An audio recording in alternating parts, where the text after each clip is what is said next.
बिस्मिल्लाहिर्रहमानिर्रहीम। अस्सलाम वालेकुम। उम्मीद करती हूँ आप सब खैरियत से होंगे। अल्लाह से दुआ है कि अल्लाह आपको खुश और आबाद रखे, आमीन। आज मैं आपके साथ रेशा कबाब की रेसिपी शेयर करने जा रही हूँ, ईद स्पेशल रेशा कबाब। तो उसके लिए मैंने यहाँ पे प्रेशर कुकर के अंदर शामिल कर दिया है 1/2 kg मटन। ये बोनलेस लिया है मैंने और इस तरह इसके छोटे पीसेस मैंने कट कर लिए हैं। और इसके अलावा इसके अंदर जाएगी चने की दाल। चने की दाल मैं 1 कप ली है, जिसको मैंने आधा घंटा पहले पानी में भिगो दिया था। तो ये भीगी हुई चने की दाल है जिसको मैं शामिल कर रही हूँ इसके अंदर। अब इसके अंदर शामिल करेंगे हम 1 प्याज मीडियम साइज का, छोटे हो तो आप 2 शामिल कर सकते हैं। प्याज शामिल कर लिया है, नॉर्मल कट करके शामिल करना है हमने। और अब मैं इसके अंदर शामिल करूँगी लहसुन अदरक का पेस्ट। तो यहाँ पे मैं 2 टेबलस्पून भर के शामिल कर रही हूँ लहसुन अदरक का पेस्ट। बड़ी अच्छी सी खुशबू आएगी। नमक जाएगा इसके अंदर 1 टीस्पून। आप अपने टेस्ट के मुताबिक नमक शामिल कीजिएगा। इसके अलावा इसके अंदर शामिल करूँगी मैं हल्दी। ये 1/4 चाय का चम्मच हल्दी मैंने शामिल कर दी है। धनिया ये मैं 1/2 टीस्पून शामिल कर रही हूँ इसके अंदर, धनिया पाउडर। इसके अलावा इसके अंदर मैं शामिल कर रही हूँ लाल मिर्च का पाउडर। ये मैं 1.5 टीस्पून शामिल किया है इसके अंदर।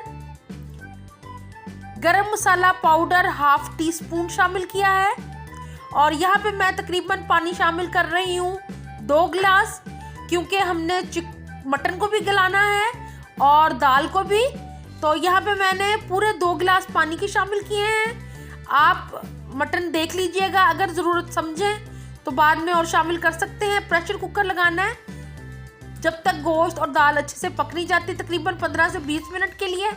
और ये बेहतरीन सा हमारा गोश्त और दाल दोनों गल चुके हैं। ये दिखाती हूँ मैं आपको, ये देखें बहुत ही अच्छी तरह पक चुका है। अब इसको मैं निकाल लूँगी एक प्लेट के अंदर और प्लेट में निकाल के इसको ठंडा होने देंगे।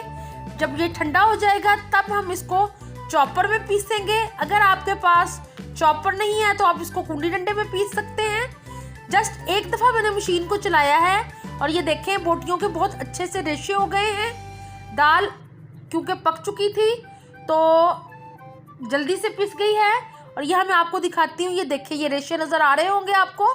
इस तरह के रेशे हमने रखने हैं। अगर आप इसको ज़्यादा चलाएंगे तो वो ज़्यादा बारीक हो जाएगा और जो रेशा हमें चाहिए कबाबों के अंदर फिर वो हमें मिल नहीं पाएगा। तो इसके लिए जस्ट आपने एक दफ़ा मशीन चलानी है, वरना आप इसको कुंडी डंडे में पीस लीजिएगा। अब मैं इसके अंदर शामिल कर रही हूँ 1 प्याज छोटे साइज़ का चॉप करके, जैसे हम ऑमलेट के लिए कट करते हैं। 2 हरी मिर्चें बारीक कटी हुई, थोड़ा सा हरा धनिया, और इसको सबको मैंने मिक्स कर लिया है। और अब मैं इनके तैयार कर लूँगी शामी कबाब। तो थोड़ा सा कीमा लेंगे हम और इसकी एक छोटी राउंड साइज़ का हम कबाब तैयार कर लेंगे।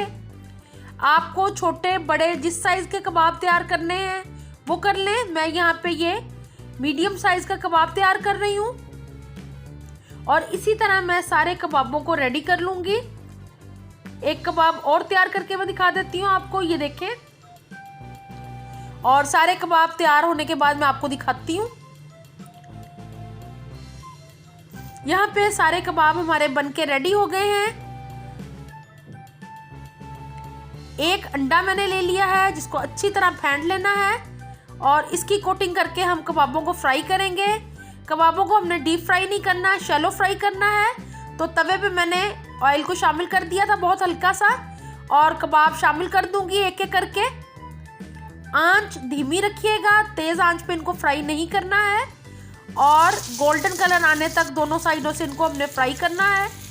एक साइड से कबाब बहुत अच्छे से फ्राई हो गए हैं। अब मैं इनको टर्न कर रही हूँ और दूसरी साइड से भी इनको फ्राई कर लेंगे अच्छी तरह।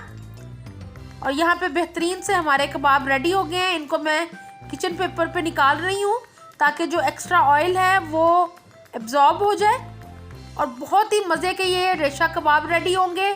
आप इनको ईद की दावतों पे पुलाव के साथ, बिरयानी के साथ सर्व करें, बहुत ही मज़े के लगते हैं। मुझे उम्मीद है कि आपको मेरी ये रेशा कबाब की रेसिपी अच्छी लगी होगी। वीडियो अच्छी लगी हो तो लाइक शेयर ज़रूर कीजिएगा।